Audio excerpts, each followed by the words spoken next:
President Trump lashes out at intelligence officials and the media for what he calls unfair treatment of ousted National Security Advisor Mike Flynn.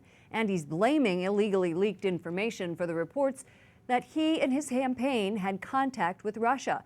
Lawmakers demand answers about the scandal. Jason Calvi joins us from Capitol Hill. Jason.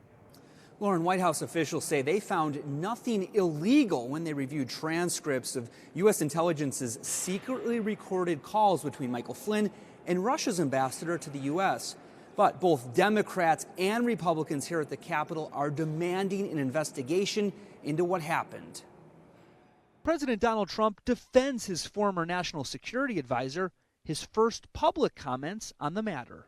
I think it's very, very unfair what's happened to General Flynn, the way he was treated, and the documents and papers that were illegally, I stress that, illegally leaked.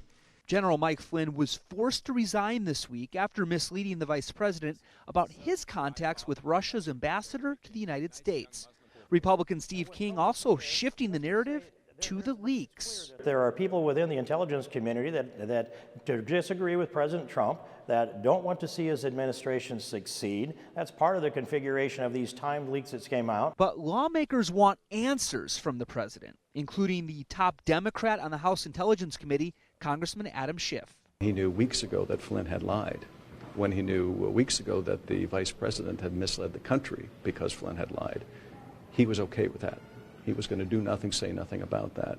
Both parties want to see the transcripts of Flynn's calls. It should be very easy to get this transcript and to get some of the information from the FBI to see what did Flynn discuss, did he do anything wrong, and then obviously how did he communicate that to the White House. Also, the New York Times reports that U.S. agencies intercepted calls last year between Russian intelligence officials and members of Trump's campaign team. We know that the Russians attempted to affect the outcome of our election. We know that, although we don't think they succeeded.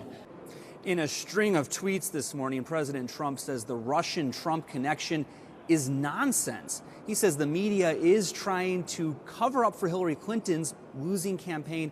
And Lauren, General Flynn himself tells the Daily Caller that he didn't cross any lines in his conversations with the Russian ambassador. Besides demanding to see the transcripts of Flynn's phone calls, what else are lawmakers doing? Well, Democrats in the Senate huddled in an emergency meeting to talk about this week's revelations. They demanded that the new Attorney General and Trump campaign ally Jeff Sessions recuse himself from the investigation. They also want General Flynn to testify here. Okay, Jason Calvi on Capitol Hill. Thank you, Jason.